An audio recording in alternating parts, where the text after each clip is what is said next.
What up, Dokkanners? Today I wanted to talk about which units are worth picking up with coins. This video is going to be consisting of my opinions, my views on which characters are more worth it than others. Some points that I make you might agree with, some you might disagree with. The point of this video is to give you my own perspective so that you can make a more informed decision. But if you don't want to, follow whatever I say, that's totally fine. This is just my opinion, my own advice. You do whatever you need to have more fun with the game. Also, feel free to check the comments. Other people will provide their own feelings in the comments down below. Now, before we jump in and actually discuss which units I value more than others and I think people should be considering picking up, let's go over some of the basics. Number one, no matter what, do all of this at the end of the celebration. When I say all of this, I mean everything that regards picking up characters. Do all of your stone pickups at the end, do all of your coin pickups at the end, and make sure you do everything else before that. Everything else would be waiting for news, any EZAs that come up.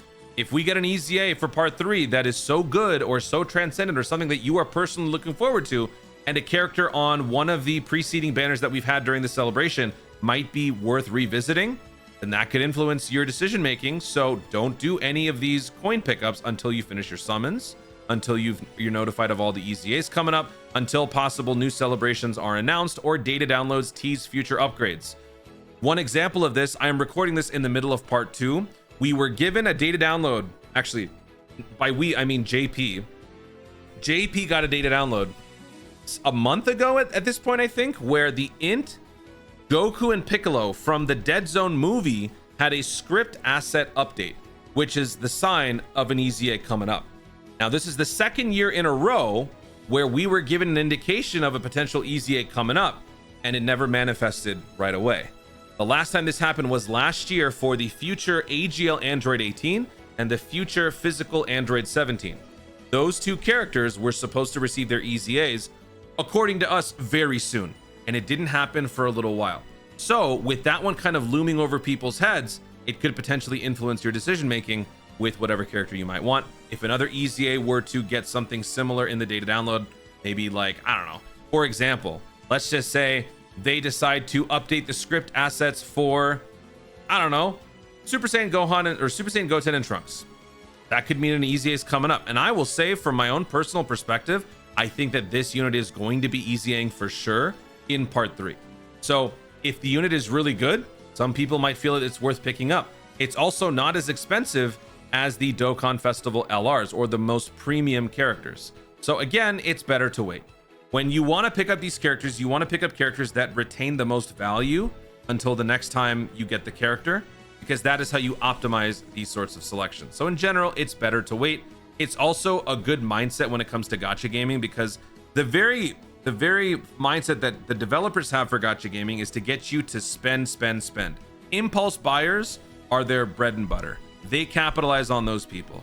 If they can get you to summon and spend right away, they've got you in their trap. If you have the discipline to wait, it will give you more options and therefore a more informed decision-making process. So that's number one. Number two, in terms of the things that you want to be doing towards the end of the celebrations, this is how I feel you should order it. Do all your free summons first. So worldwide tickets, tons of thanks tickets. You might have already seen my rainbow ticket summon. I've already done that. I have yet to do my worldwide free ticket summons. I will do those. After that, I will be doing another video at the end of the celebration using all special stones and whatever coin units I choose to pick up, if there are any. Now, in terms of the special stones, some are free, some are not. In the Baba shop right now, there are 2 paid ones, the premium TUR, the premium LR, and the free red Dragonstone. These units are all good. Well, not all of them, but these units have their purpose, but the more options you have, the more information that you have and you are aware of, the more effective you might be able to use some of these stones to pick up certain characters. Don't forget, there are some nice OG 90s back here. What if a super easy were to come up? Maybe for a Broly character, physical Broly perhaps? That would be a great steal. So again, wait. After the stones are redeemed, then go for the coins. The reason why I think coins should go last is because it takes the most to generate those coins. There's the most at stake with your coin purchases. Why? Because for every 500 coins that you have, you would have had to spend 2,500 Dragonstones. That's a lot. So that means you want to make sure that your coin purchases are very much optimal. So now that that's all been said, let's go over some of the notable returning characters. This is building off of the one that I did back during the 9th anniversary. I've updated it slightly, but in terms of the ones that we most likely know are coming, the Jiren banner, whenever it's going to happen before the end of 2024, will bring back the Tech Jiren, who's not featured right now, but the Super Saiyans are. The Super Saiyans are featured on the Carnival banner for the new Gohan. Are they? No, sorry, not for the Gohan. For the Broly, right? Yeah, they release on the 27th. Are they worth picking up? You will see in my tier list in just a second, but they are coming back. The Gammas, this is in reference to the 9th anniversary. Vegeta comes back in Halloween, maybe. Holiday 2024, we don't know if Global is necessarily going to be getting this banner. If they do, then all of these units would be coming back.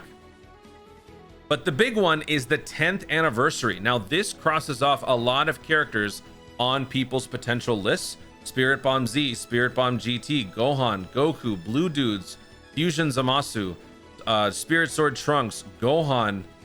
Also, these guys are not featured in the coin shop right now, but these guys will be back during the 10th anniversary, as well as the 9th anniversary characters. So all of these units, I feel, should be taken off your lists in terms of priority. I don't think that they are worth picking up right now, simply because when most of you, if not all of you, will be summoning like crazy during 10 year, you will for sure be picking up a ton of copies of these characters as you try to pursue whatever the new headliners are. So I think that immediately what is it called? Why am I blanking on the word? Eliminates. That's the word. It immediately eliminates these characters from contention, in my opinion. Saiyan Day, Tech UI Goku, Vegeta, and also Int Broly. Not that many people are probably going to want to pick this character up now, but it's a good thing that you waited. Hopefully that you did, because now that we've seen that the Int Broly usurps the old Broly's EZA like 10 days after it happened, you maybe don't need him anymore. You can just wait for him to come back during Saiyan Day, and if you pick him up then, great. Fully for you. So here is my list. So Toon coin picks. I think number one, the slam dunk picks are these two characters. The Golden Week characters from May, both leading Majin Buu Saga, both incredibly good. Also, both really, really good with just one copy.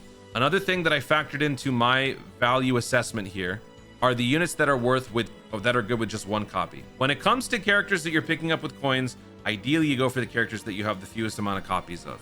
You never want to chase rainbows. You never want to buy the final piece to make a unit rainbowed, because that means that now every other time that you summon the character in the future, it will be obsolete. So you should be going for 55%, 69% if necessary, or at most 79%, never further than that. So, but these two characters are both really good to the point where they are functional at 55%. Also, the Buu is in an uncontrollable power unit, so this will run well on the Broly banner, or on the Broly team. Also leads Majin power, regen, defense boosting, has the ability to stall. Overall, very, very good.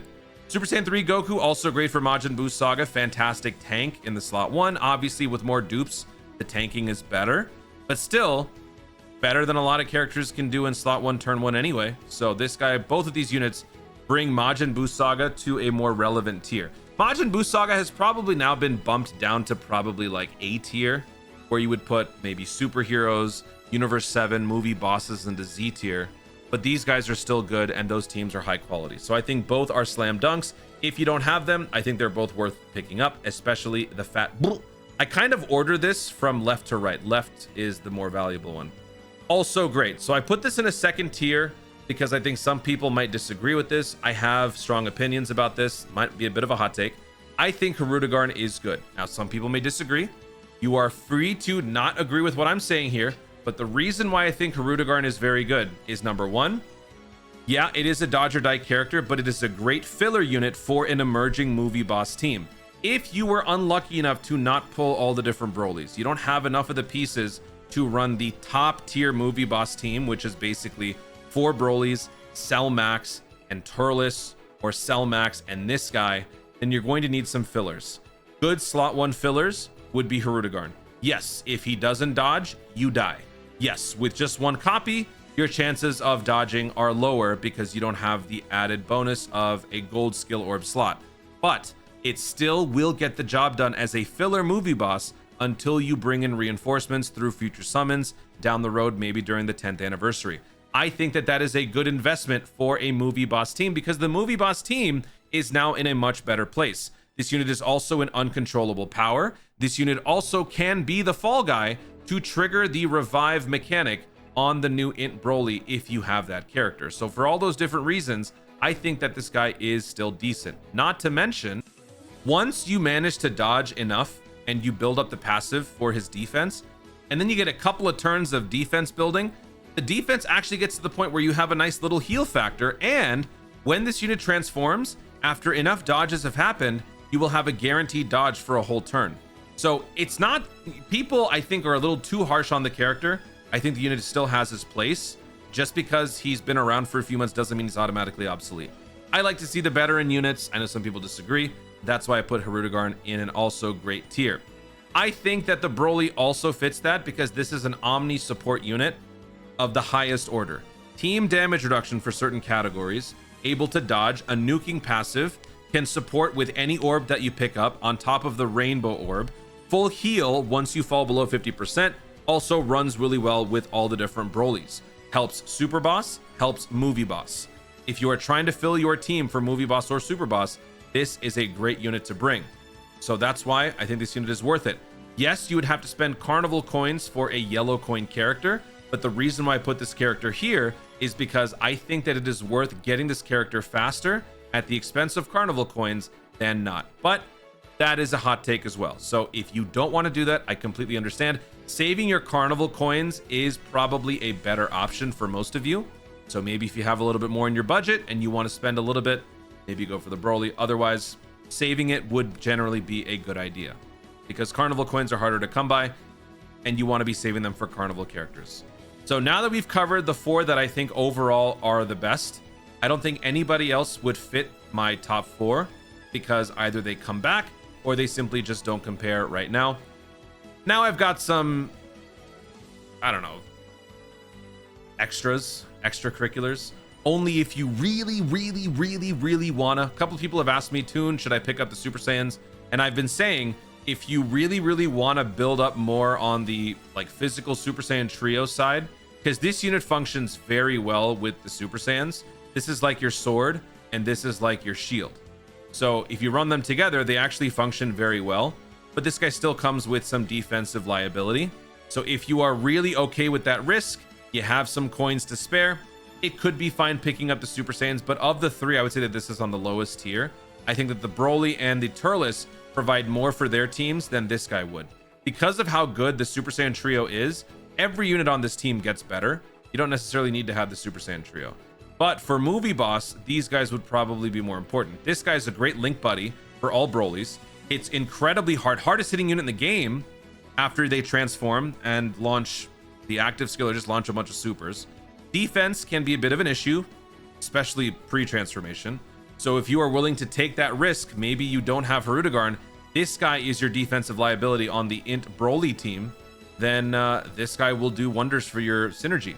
This guy is a support for planetary destruction, great movie boss filler, great planetary destruction, terrifying conquerors filler, good damage reduction, and great damage dealer. This is a support who hits incredibly hard. Also a great beneficiary of the new Int Broly's orb changing mechanic. Yes, he is not uncontrollable power, so he can interfere with the execution of that domain turn 1. But besides that, this guy works very well on any movie boss team, and I think that this unit is pretty good. However, again, you would have to be spending some carnival coins. Is it worth it? Some people would say yes, some people would say no. I would say only if you really wanna, you could pursue one of these. And then the last little section here, I wouldn't even say that this means that they should be pickups, but if their EZAs or super EZAs are really good, maybe they are. This guy would be a steal if it is a super EZA that's coming up. Since he was featured on the Broly Dokkan Festival banner, he is now in the coin shop for 150 coins. Along with the AGL Super Saiyan 3 Goku, both units are 150 coins because they are old school units.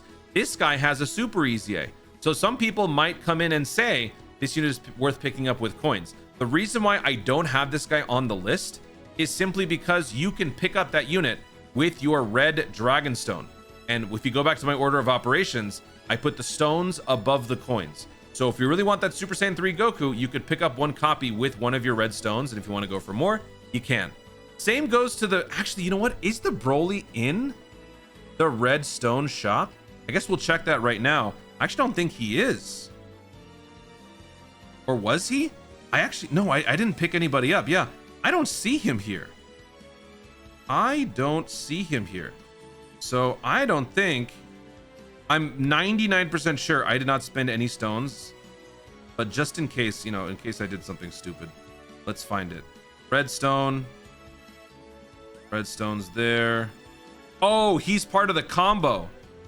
Yeah, so he's part of the combo up here. So if that Super Easy 8 is good, you might be able to pick up this guy along with a Cooler and a Turles. These guys aren't good, but if this guy's good, it'll be worth picking up these two for free. So again, it's better to wait because you won't know until the end. So that's why these guys are down here if they're good. I'm 99.9997% sure this guy will Easy A in about a week and a half. So stay tuned for that. I mean, this is the most notable character from the Bio Broly arc. Like, who else is there? There's Physical Trunks Super Saiyan. There's AGL Goten Super Saiyan. There's STR 18. There's the free-to-play Physical Harry Krillin, and then there's the Tech Summonable Harry Krillin, and then it's just this guy. Oh, and the Bio Broly. That's it. There's like 6 characters from Bio Broly. This is the most notable. So if this one gets an Easy A, that will probably be like the bulk of part 3. I'm willing to bet. So yeah, we'll have to wait and see. Patience, Dokkan, patience. All right, that's it. I'm done. TED Talk over. Guys, thank you so much for watching. If you enjoyed the video, be sure to like down below. Let me know in the comments your thoughts and theories on which units are more worth picking up. Do you agree with my takes? Do you disagree? Where did I lose you? Where do you agree with me and all that stuff? Let me know if there's anything that I missed. Also, feel free to share in the comments down below. Also, be sure to subscribe for more dope content in the future and click the notification bell so that you let YouTube know you want to see more of my stuff. Do it. Once again, a reminder, I will be doing a stone selection video towards the end of the celebration as I promised at the beginning. So don't worry, I will do another one to remind you guys, for those of you who might want to listen to my advice and hold out, I will make a video to remind you to actually use them. Thank you so much for watching. Stay tuned and remember to Dokkan responsibly.